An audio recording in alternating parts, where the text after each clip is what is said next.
Subscribe कीजिए कुंडलनी जागरण को और प्रेस कीजिए बेल आइकन को, जिससे कि आपको मिल सके हमारी लेटेस्ट वीडियो सबसे पहले। माँ बाप अगर उनके साथ रहे, उनके साथ घूमे फिरे, उनसे दोस्ती करें, उनसे इज्जत से पेश आए तो बच्चे नहीं। अब ये दोनों चक्र जो हमारे अंदर है, और माँ के दोष से अनेक रोग आ सकते हैं। माँ के दोष से ऐसे ऐसे रोग आते हैं कि जिसका निवारण करते करते हम पगला जाते हैं। खासकर टीबी की बीमारी जो है, ये माँ, किसी को अगर टीबी की बीमारी है तो जिसकी माँ बचपन में मर गई हो या माँ का प्यार जिससे न मिला हो, जिस आदमी ने माँ को जाना नहीं, उसे टीबी की बीमारी हो जाए। आप सोचिए इस देश में, इस महान देश में जहाँ की माँ की लोग पूजा करते हैं, वहाँ कितने लोगों को टीबी हो जाता है। इसका मतलब यह है कि माँ जो है बच्चों को खराब कर रही है, माँ उनको दोष लगा रही है, माँ उनसे बुरी तरह से पेश आ रही है।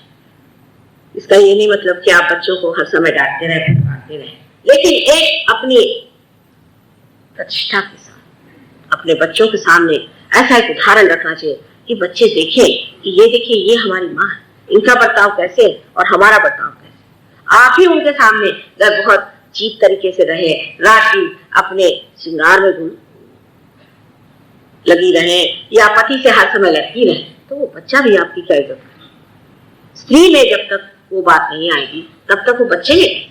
वही बात पिता की, जब पिता स्वयं शराब पीता है, आवारा है, घूमता है, घर में नहीं बैठता है, बच्चों से मिलता जुलता नहीं है, बीवी को बातें सुनाता है, ऐसों के बच्चे कैसे हो? क्या बड़े अच्छे हो सकते हैं?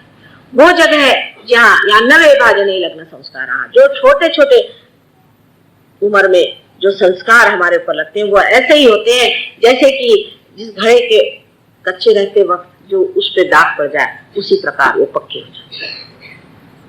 उस वक्त इतना संभालना जरूरी है, इतना उनको प्रेम देना जरूरी है कि जिससे उनकी जो वृद्धि है वो कायदे से हो जाए। पर ऐसा होता नहीं, ज्यादातर ऐसा होता नहीं। हम या तो उनको ज्यादा ही पानी देते हैं और नहीं ही देते हैं।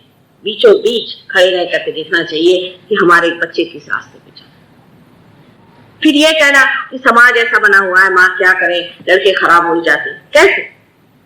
आपका चित्त ही नहीं बच्चे की ओर। कम से कम आप तो कोई शिकायत नहीं कर सकते। इंग्लैंड अमेरिका में तो लड़कों को डोल मिल जाता है, 18 साल में तो बेकार जाते, पर आप लोग तो जिंदगी भर उन बच्चों को पालते हैं। फिर भी क्या हुआ, थोड़ा सा शराबी तो पीता है, सिगरेट पीता है, तो आजकल सभी पीते हैं, उसको गंदी आदतें हैं, थोड़ी बहुत औरतों के पीछे भागता है, कोई हर्ज। इस तरह से अगर आप अपने बच्चों के प्रति अपना रुझान रखें, ये तो इसको मैं कहती हूँ कि आप उनके दुश्मन हो। क्योंकि जो आपका कर्तव्य है उससे अगर आप च्युत हो गए तो आपने उनको तो ऐसे गड्ढे में ढकेल। यहाँ तक मैंने सुना है कुछ लोग जो अपने को बहुत अंग्रेज समझते हैं कि साहब मैं तो अपने बेटे के साथ बैठकर शराब पीता। क्या कहेंगे आप?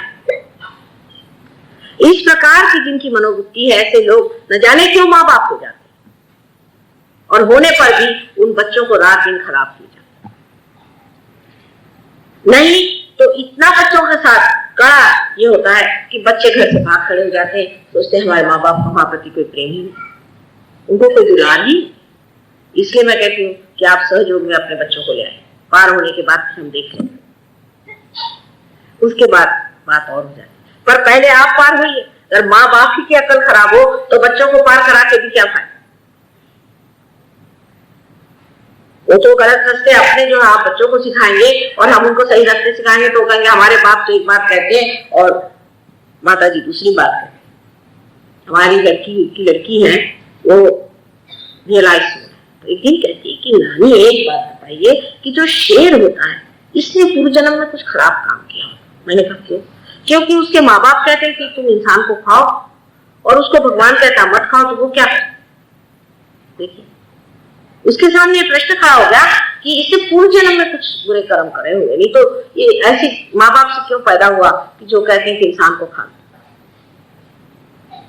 यही प्रश्न हमारे दिमाग में आना चाहिए कि आखिर ऐसा कौन सा हमने पूर्व जन्म में कर्म किया है कि जिसके कारण हम अपने बच्चों को ठीक रास्ते पर नहीं लगा सकते।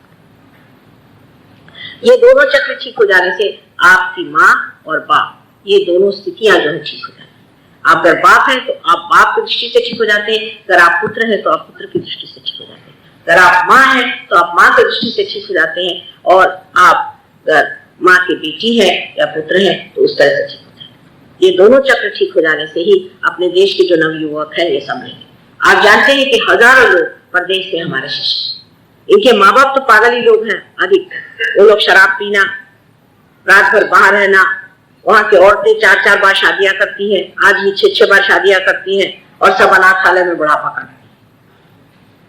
ऐसे बेचारों ने कौन से कुकर्म किए होंगे कि ऐसे उनको माँ बाप मिले। पर ये लोग जब सहयोग में आ गए तब ये अब समझ गए कि अब हमारी शादियां हो गई सहयोगियों में, अब हमारे यहाँ बड़े बड़े ऋषि मुनि पैदा हो रहे हैं और इनके लिए हमें कैसे बताओ। उन्होंने एक नई धारा बना ली है कि इनके सामने किस तरह से रहना।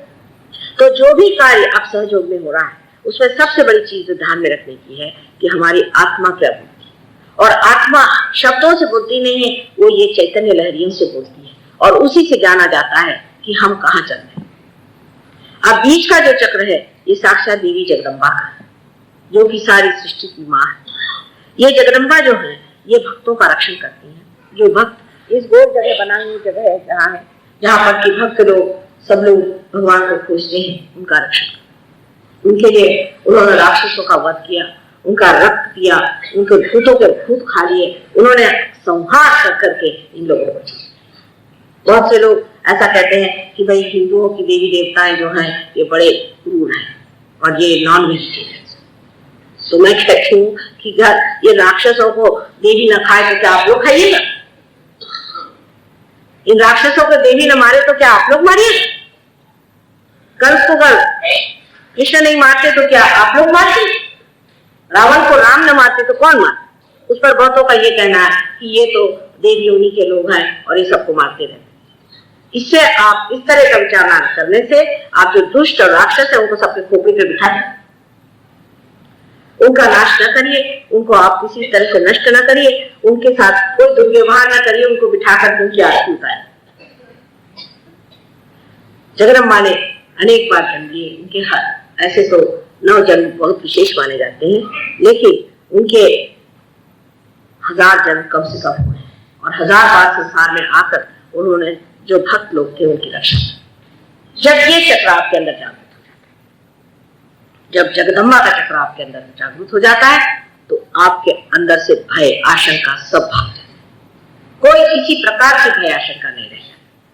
जिस वक्त किसी स्त्री में ये चक्र पकड़ जाता है, जब वो भय हो जाता है उसे, या उसका विशेष करके जब लेफ्ट हाथ उसका पकड़ता है और उसे लगता है कि उसका मातृत्व जो है उस पे ही आघात आ रहा है, उसका पति जो है और औरतों के पीछे भाग रहा है, उसके मातृत्व को ही अब किसी तरह से लांछन आने वाली, तब उसको जो बीमारी होती है जिसे हम लोग ब्रेस्ट कैंसर कहते हैं, ये इन 2 चक्रों की वजह से औरतों में विशेष करके लेफ्ट चक्र की वजह से। जबकि माँ का मातृत्व जो है वो आदमी सोचता है कि हमें क्या करना है, हमारी बीवी है तो क्या, बच्चे हैं तो क्या, हम जैसे चाहेंगे, हमें स्वतंत्रता, हम जैसे चाहेंगे। ऐसे पतियों के परेशानी की वजह से औरतों को ब्रेस्ट कैंसर हो जाता है।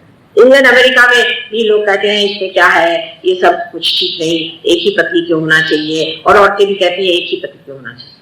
पर वहां फिर औरतों को ब्रेस्ट कैंसर क्यों होता है और आदमियों को परेशानियां क्यों हो जाती?